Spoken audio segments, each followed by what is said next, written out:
The Iskander-M has no shortage of admirers. They include the Islamic State and other Islamist entities in Syria, Poland, Turkey, NATO as a whole, and of course the United States.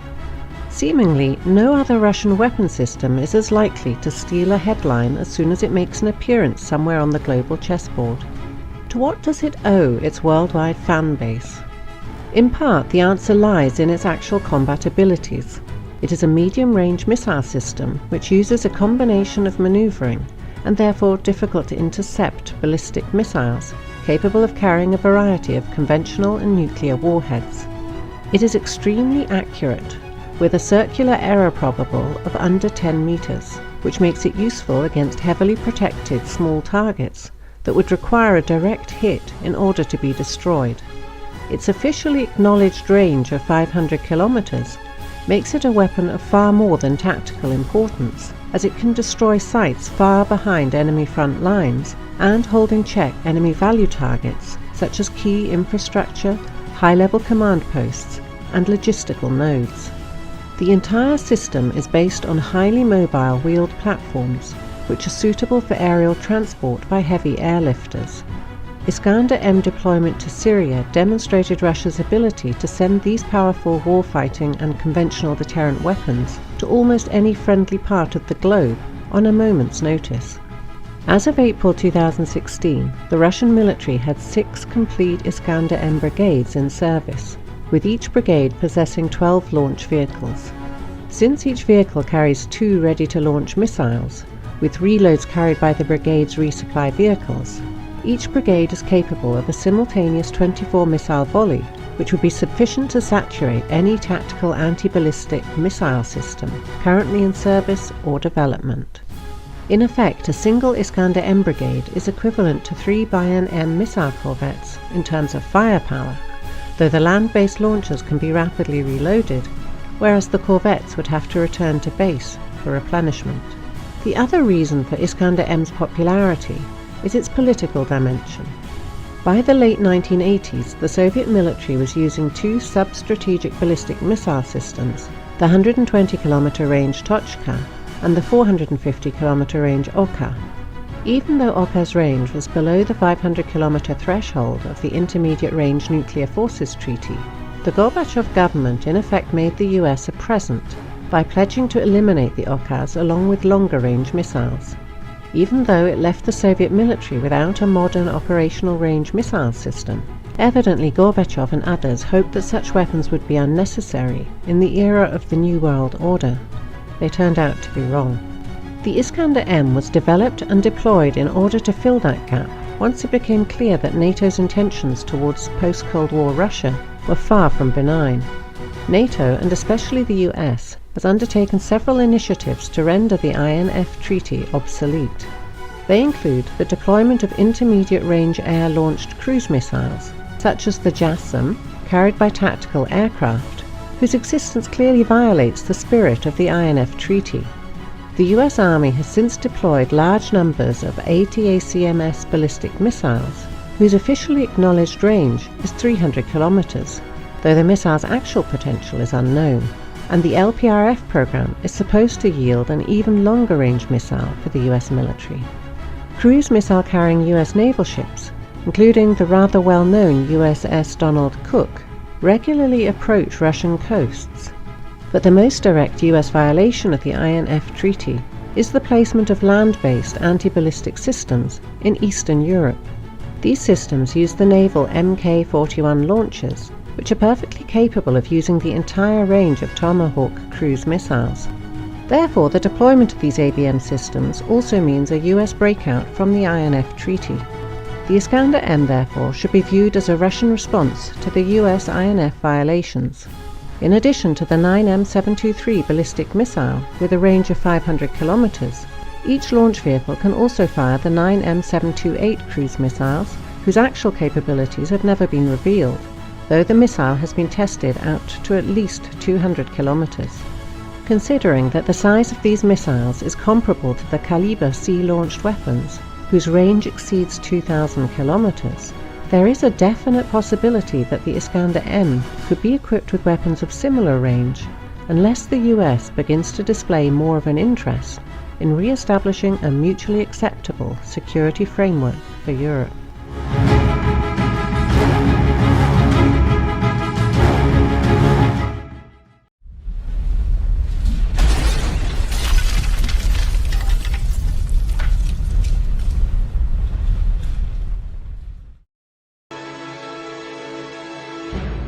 Military news. Russia's deadly S-500 air defense system, ready for war at 660,000 feet. The Russian military expects to receive the first examples of the new Almaz anti-S-500 air and missile defense systems in the near future. Meanwhile, tests are continuing on the advanced S-350 Vityaz system, which will eventually replace the existing S-300PS air defense batteries. We expect the first samples of the S-500 anti-aircraft missile system to be delivered soon. Lt. Gen. Viktor Gurmayony, commander of the Russian Aerospace Forces Air Defense Troops, told ROSSIYA-24 according to TASS. The new weapon, which will form the upper tier of Russia's layered integrated air defense system, is expected to be able to engage targets at altitudes of about 125 miles or 660,000 feet. That means that S-500 will be able to engage targets such as incoming ballistic missiles in space at ranges as great as 400 miles. The first regiment of S-500 will be deployed to protect Moscow and central Russia. The S-500 is expected to be able to detect and simultaneously attack up to 10 ballistic missile warheads flying at speeds of 23,000 feet per second. It is also reportedly being designed to use hit-to-kill interceptors, a design with similarities to Lockheed Martin's Terminal High Altitude Area Defense (THAAD) system.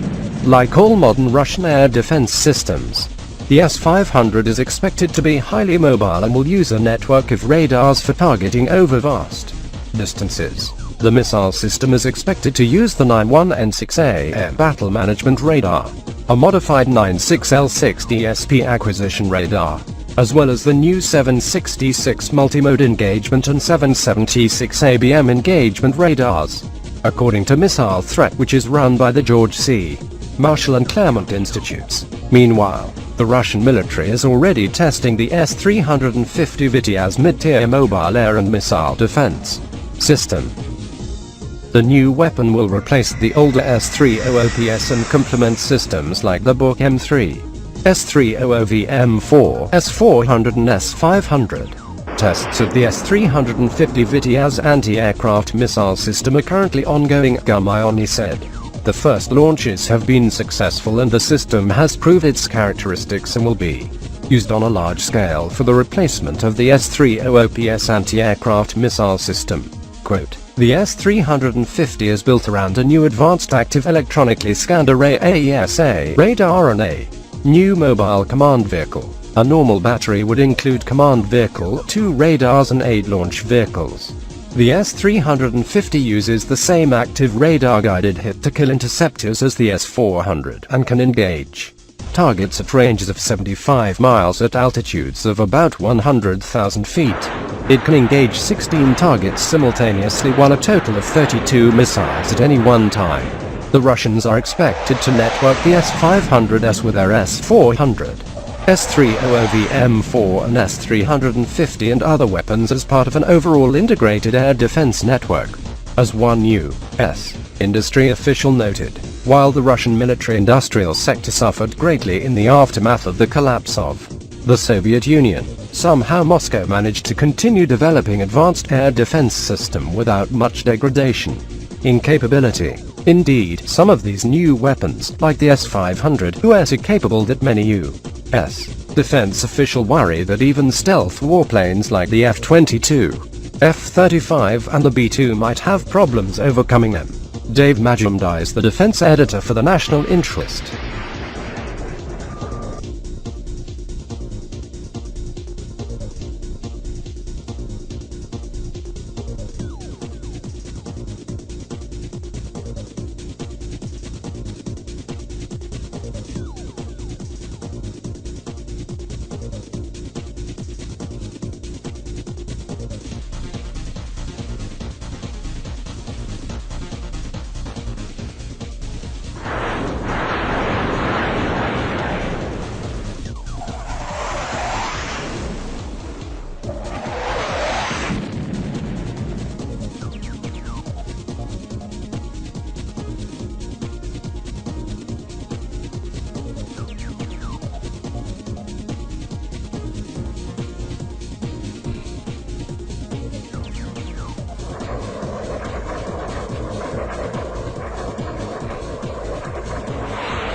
О, пошла.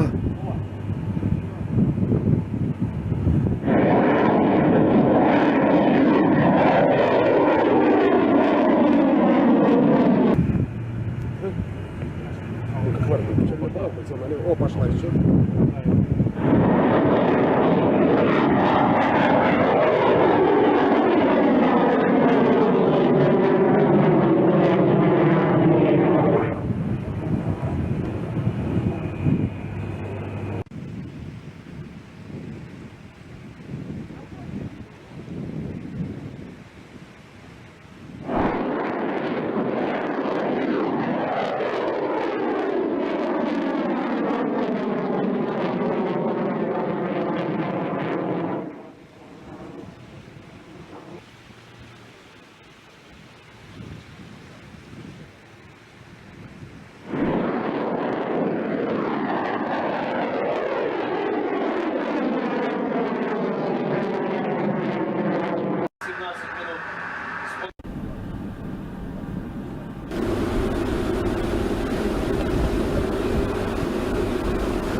Ну, а что вот это было? Жить уже вообще будет как